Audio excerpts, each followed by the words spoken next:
தயிர் சேமியா காலையில கலந்து லஞ்ச் பாக்ஸ்ல எடுத்துட்டு போகும்போது புளிக்காம ஃப்ரெஷ்ஷா, சாஃப்ட்டா, க்ரீமியா இருக்கணும்னா, நான் சொல்ற மாரி பண்ணுங்க.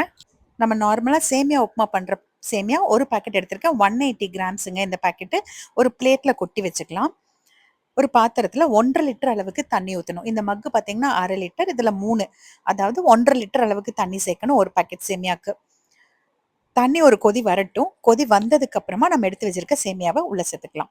எப்பவுமே சேமியால வந்து ஏதாவது பூச்சி இருக்கான்னு செக் பண்றதுக்கு பிளேட்ல கொட்டி பார்த்துட்டு அதுக்கப்புறம் தண்ணியில சேர்த்துக்கோங்க.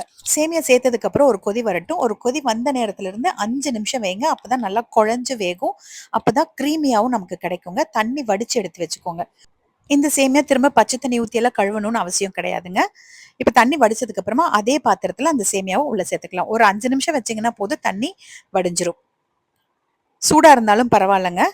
நான் 1 1/4 லிட்டர் அளவுக்கு பால் எடுத்து வச்சிருக்கேன். அதுல ஒரு 3/4 வாசி அளவுக்கு ஊத்திட்டேன். காய்ச்சின பால் நல்லா சூடா இருக்கணும். அப்பதான் வந்து இந்த சேமியா வந்து அந்த பால் முழுவதுமா வந்து அப்சர்வ் பண்ணிக்கும். அப்படியே வச்சிருங்க. ஒரு 1/2 மணி நேரம் கழிச்சு பாருங்க. எப்படி கெட்டியா இருக்குன்னு. அதாவது இந்த பால் ஊத்தினோம் பாருங்க, அது ஃபுல்லாவே நல்லா உறிஞ்சிருச்சு. அதனால நான் மீதி இருந்த பாலையும் உள்ள சேர்த்தாச்சு. உங்களுக்கு பால் இப்ப நெறைய இருக்கிற மாரி தெரியும். ஆனா மத்தியானம் சாப்பிடும்போது நல்லா கரெக்ட்டா இருக்குங்க. இது கொஞ்சம் இளக்கமா தான் இருக்கும். 3/4 ஸ்பூன் அளவுக்கு பொடி உப்பு சேர்த்துட்டு, 1 பச்சை மிளகாய், இஞ்சி எடுத்திருக்கேன். இடிச்சு அப்படியே டைரக்ட்டா சேர்த்துருக்கேன். தாளிக்கல.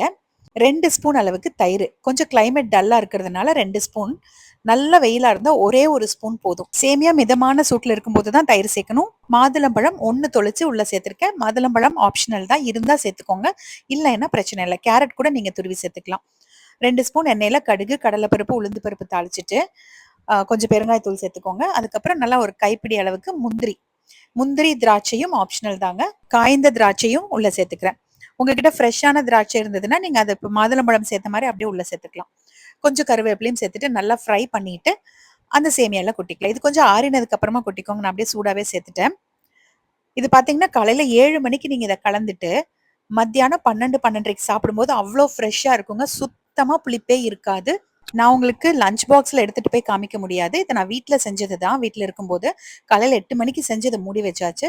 மத்தியானம் 12:30 மணிக்கு எடுத்துட்டு கலந்து பார்க்குறேன். அவ்ளோ ஃப்ரெஷ்ஷா இருக்குங்க. ஒரு புளிப்பு ஸ்மெல் கூட இல்ல.